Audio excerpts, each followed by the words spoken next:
आप सभी को जय गुरु। उम्मीद है कि आप सभी अपने अपने जीवन में सुखी हैं, स्वस्थ हैं, प्रसन्न हैं और आनंदित हैं। आज एक बार फिर आप सभी के लिए लेके आई हूँ ठाकुर जी के जीवन की और एक दिव्य लीला की घटना। मुझे आशा है कि आप सभी इस लीला की घटना को पसंद करेंगे और मुझे आप सभी का ढेर सारा आशीर्वाद भी देंगे। एक बार की बात है, ठाकुर जी के आश्रम में एक बहुत बड़े ज्योतिषाचार्य आते हैं। वो वहाँ आकर ठाकुर जी की जन्म कुंडली निकालते हैं। अब ठाकुर जी के जन्म कुंडली को निकालने के बाद उनके मुख पर निरस्ता के चिन्ह दृष्ट हो जाते हैं। अब वो कुछ नहीं बोलते हैं। ठाकुर जी इसको देख के उनसे पूछते हैं कि क्या बात है ज्योतिषाचार्य जी, क्या बात है, आप इतने निराश क्यों लग रहे हैं। तब वो उनसे बोलते हैं कि ठाकुर जी एक बहुत बड़ी समस्या है। फिर चुप हो जाते हैं। उसके बाद फिर ठाकुर जी दोबारा पूछते हैं कि क्या बात है, आप बोल क्यों नहीं रहे, बोलिए। तो वो बोलते हैं कि ठाकुर जी प्रबल ग्रह मृत्यु योग है आपका। अगर एक हफ्ते के अंदर आपका ये कठोर जो एक ग्रह योग है इसको नहीं तोड़ा जाए तो आपकी मृत्यु हो जाएगी। इसके लिए घर की पूजा और होम करानी पड़ेगी, जिसमें 25,000 रुपये खर्च होंगे। अब ठाकुर जी बोलते हैं 25,000 रुपये। तो वो बोलते हैं हाँ ठाकुर जी 25,000 रुपये खर्च होंगे। तब ठाकुर जी अपने सभी शिष्यों को वहाँ बुलाते हैं और बुला के इस घटना की जानकारी उनको देते हैं और बोलते हैं कि जल्दी से जल्दी 25,000 रुपये इकट्ठा करो और पूजा की तैयारी करो, नहीं तो मेरी मृत्यु हो जाएगी। तो उनके सभी शिष्य उनसे बोलते हैं कि ठाकुर जी हमारे आश्रम में जितने शिष्य हैं वो सभी यदि इकट्ठा करें पैसे तो सारे पैसे इकट्ठे नहीं होंगे। ऐसा करते हैं कि आपके जितने भी शिष्य हैं बाहर के, उनको पत्र लिखते हैं, उनको पत्र लिख के सूचित करते हैं और सारी समस्याओं का हल हो जाएगा, पैसे आ जाएंगे, फिर हम पूजा करा लेंगे। तो ठाकुर जी उनसे बोलते हैं कब हम पत्र लिखेंगे, कब वहाँ पहुँचेगा, कब रुपए पहुँचेंगे, इसके पहले तो मेरी मृत्यु हो जाएगी। तो अब सब परेशान, क्या किया जाए। इस तरह से 2 दिन 3 दिन बीत गए, कोई समस्या का हल निकाल नहीं पा रहा था। इस बीच जो भी उनसे मिलने जाते उनसे ठाकुर जी पैसे के लिए बोलते, मगर कोई भी सॉल्यूशन निकाल नहीं पा रहा था। दिन बीतते जा रहे थे और समय हाथ से ऐसा लग रहा था कि निकलता जा रहा है और मेरी मृत्यु नज़दीक आ रही है। उनको ऐसी फीलिंग हो रही थी, सबसे वो इसी विषय में कह रहे थे। अब क्या होता है कि जो भी ठाकुर दर्शन के लिए आते हैं, उनके जितने भी भक्त थे उनको ये कहते कि 25,000 रुपये लेके आए हो, अगर तुम ना बोलते हो तो गुरु अवज्ञा का पाप लगेगा। इसीलिए तुम यदि 25,000 रुपये उनको दे सकते हो तो ही उनके पास जाना, और यदि नहीं दे सकते, यदि ये व्यवस्था नहीं कर सकते तो मत जाओ। तो इस तरह से वो उनके शिष्यों को रोक देते। इतने में उनके एक बहुत बड़े भक्त आते हैं जिनका नाम आशुर्यवर्ता था, जो एक बहुत बड़े ऋत्विक थे, मगर ये बहुत गरीब थे और 2 वक्त की रोटी अगर ये खाते थे तो इनको उस 2 वक्त की रोटी को खाने के लिए बहुत परिश्रम करना पड़ता था। वो आते हैं तो उनके जो शिष्य थे उनसे फिर वैसे ही पूछते हैं कि तुम कहाँ जा रहे हो। तो वो बोलते हैं कि ठाकुर दर्शन के लिए। तो वो बोलते हैं कि 25,000 रुपये दे सकते हो। तो वो फिर से पूछते हैं कि क्यों 25,000 रुपये क्यों। तो वो बोलते हैं सारी कहानी कि क्या क्या बातें हुई, कैसे ज्योतिषाचार्य जी ने कहा, क्या क्या बातें कहीं, क्या करना होगा क्या नहीं करना होगा, सारी वृत्तांत उनको बताते हैं। फिर वो ये सुन के कुछ चिंतित हो जाते हैं, मगर क्योंकि वो अपने ठाकुर जी को बहुत प्रेम करते हैं तो वो सोचते हैं कि जो भी होगा देखा जाएगा, मैं ठाकुर जी के दर्शन किए बिना घर नहीं जाऊंगा। फिर वो अंदर चले जाते हैं, उनको प्रणाम करते हैं। जैसे ही उनको ठाकुर जी देखते हैं, ठाकुर जी बहुत खुश हो जाते हैं और उनसे बोलते हैं, आशु आए हो? तो वो उनको अपने पास बिठाते हैं और माथे पे हाथ फेरते फेरते उनको बोलते हैं कि आशु, ज्योतिषाचार्य आए थे, उन्होंने मुझे ऐसा कहा कि मेरी मृत्यु 1 हफ्ते के अंदर हो जाएगी। देखो 4 दिन निकल चुके हैं, आज 5वां दिन है, 3 दिन का समय और है, क्या करें? देखो 25,000 रुपये की बहुत ज़्यादा ज़रूरत है, क्या तुम 25,000 रुपये ला सकोगे मेरे लिए? क्योंकि ये 25,000 नहीं होंगे तो ये पूजा भी नहीं होगी और मेरी मृत्यु हो जाएगी। तो अब क्या किया जाए आशु, तुम बोलो कुछ। तो वो बोलते हैं कि ठाकुर जी ठीक है, आपने कहा है तो मैं इन रुपयों का इंतज़ाम करूँगा।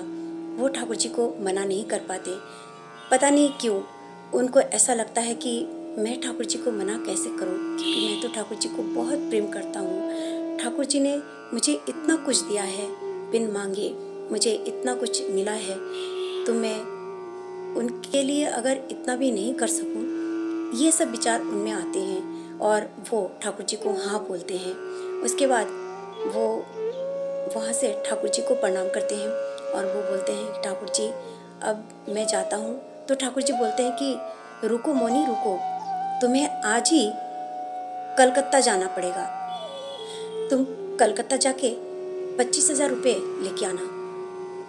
और उनके सारे शिष्यों को वो बुलाते हैं और उनसे कहते हैं कि देखो आशु मेरे लिए रुपये लेके आएगा, तुम सब इसके लिए गाड़ी की व्यवस्था करो, स्टेशन तक इनको पहुंचाओ और एसी में टिकट बनवाओ, आज ही का टिकट बनाओ। तो आशु चुवार्ता ये देख के बहुत ही माने चिंतित हो जाते हैं और सोचते हैं कि क्या करूं, 25,000 रुपये किससे मांगूं, कलकत्ता जाऊं, क्या करूं? ठाकुर जी आप ही दायित्व देते हैं, आप ही पालन करते हैं, आप ही भार देते हैं, आप ही पार लगाते हैं। वो चुप रहते हैं और ठाकुर जी की ओर देखते रहते हैं और नाम करते रहते हैं। फिर उनके जितने भी शिष्य थे उनके लिए गाड़ी की व्यवस्था करते हैं, उनको स्टेशन तक पहुंचाते हैं। फिर स्टेशन पर पहुंच के वो वहाँ पर जाकर ठाकुर जी को याद करते हैं, ठाकुर जी की बातों को याद करते हैं कि मुनि जैसे ही तुम स्टेशन पहुँचोगे, हावड़ा स्टेशन पहुँचते ही तुम जेसीजी के लिए जो ट्रेन जाती है उस पे बैठ जाना और मेरे रुपये लेके आना।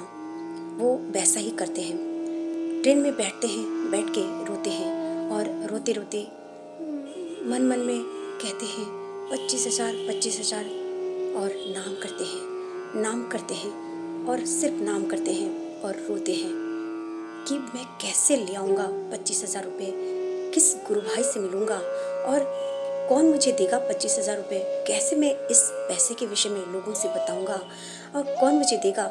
सारी चिंताएं उनको खाए जा रही थी।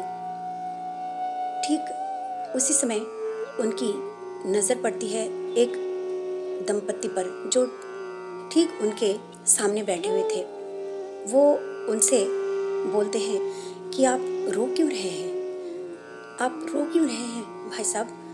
तो वो कुछ नहीं बोलते हैं, बस चुप रहते हैं और बोलते हैं कि आप लोग कहाँ से आ रहे हैं? तो वो दंपत्ति बोलते हैं कि दादा हम लोग तीर्थ गए थे, दीक्षा लेने गए थे, अच्छे गुरु की तलाश में थे, 3 माह से हम घूम रहे हैं मगर कोई अच्छे गुरु हमें मिले ही नहीं।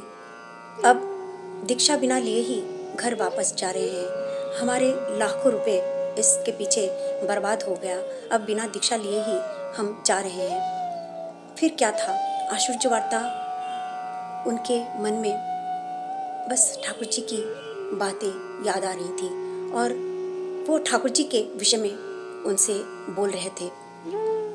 बोलते बोलते वो भाव विभोर हो जाते, रोते और दंपति भी भाव विभोर होकर उनकी बातों को सुनते सुनते वो बोलते हैं कि दादा आप हम पे एक दया कीजिए, देखिए, हम लोग 3 महीने से तीर्थ भ्रमण कर रहे हैं। अच्छे गुरु की तलाश में थे, मगर अच्छा गुरु तो हमें मिला नहीं। अब बिना दीक्षा लिए घर जा रहे हैं। बहुत दुख की बात है। यदि आप हम पे कृपा करें तो ठाकुर जी की दीक्षा हम सभी लेना चाहते हैं। हमारे घर में 2 बच्चे हैं और हम दोनों हैं। हम दोनों को और हमारे दोनों बच्चों को आप दीक्षा दीजिए हमारे घर आके। बस हावड़ा से मात्र 2 स्टेशन बाद ही हमारा घर आता है। आप दया करके हमारे घर पे चलिए। वो उनसे अनुरोध करते हैं। अब आशुर्य वार्ता जी को उनकी बातें समझ में नहीं आ रही थी कि वो क्या करे। ठाकुर जी की बात सुने, कहाँ जाए। उन्होंने कलकत्ता जाने के लिए कहा है। अब ये बीच में उतरना पड़ेगा।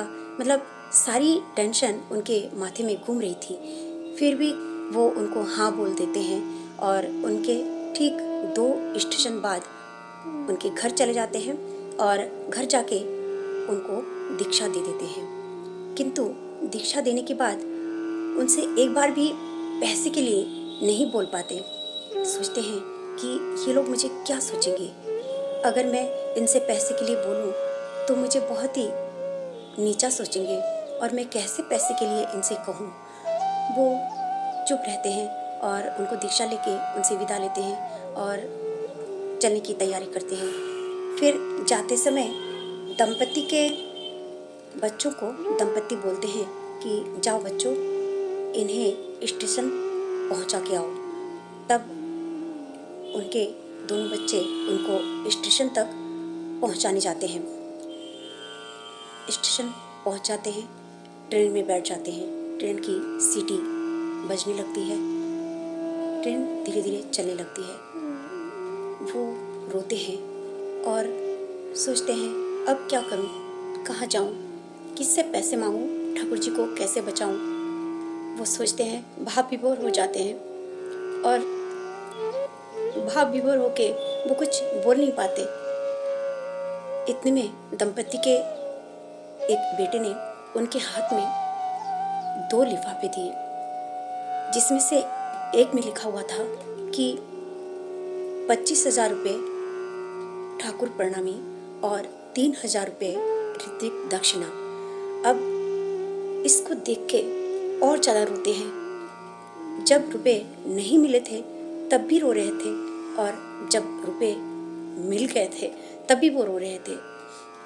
सोचते हैं कि नित्य चले तार लीला लोक लोकांतर, देखते पाए श्री जार हृदय भक्ति जागृत निरंतर। सच में वही केवल उनकी लीला को समझ सकता है जो उनके श्री चरणों पे समर्पित है, जो हमेशा उनके लिए जी जान की बाजी लगा सकता है। वो ठाकुर जी को याद करते हैं और जैसे ही हावड़ा स्टेशन आता है वो नीचे उतरते हैं और नीचे उतरकर अनाउंस होता है कि ठीक उसके सामने वाली ट्रेन जेसीजी के लिए रवाना होगी। तो वो दौड़ के जाते हैं, टिकट लेते हैं और जेसीजी के लिए जाने वाली ट्रेन पे वो सवार हो जाते हैं।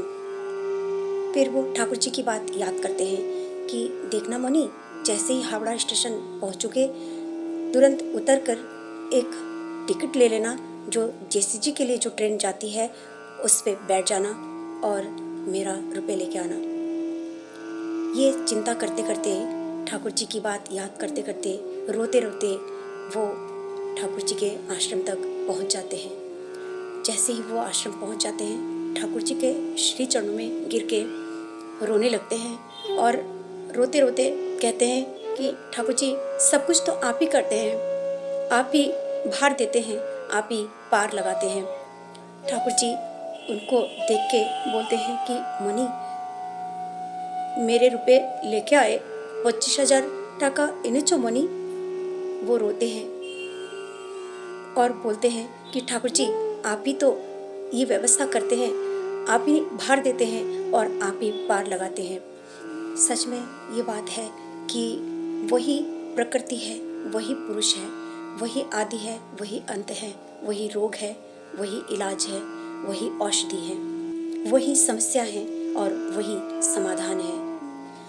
इष्ट के सानिध्य में रह के जिसने यजन याजन इष्टभृति, स्वस्थानी और सदाचार और ठाकुर जी के नियमों को कदम कदम पर पालन किया है तो काल की मजाल नहीं कि उसके छाया को भी छू सके। आज मुझे कवि गुरु की एक बात याद आ रही है।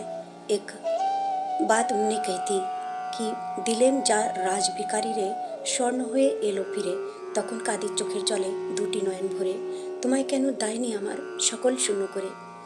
सच में अपने हृदय में परमपिता के प्रति यदि ये भावनाएं समर्पित हो कि जो भी मेरा है प्रभु का है, प्रभु के आशीर्वाद से ही मुझे सब कुछ मिला है, इसलिए मैं मेरे प्रभु के हर निर्देश को अपने जीवन में ठीक ठीक तरीके से पालन करूँगा।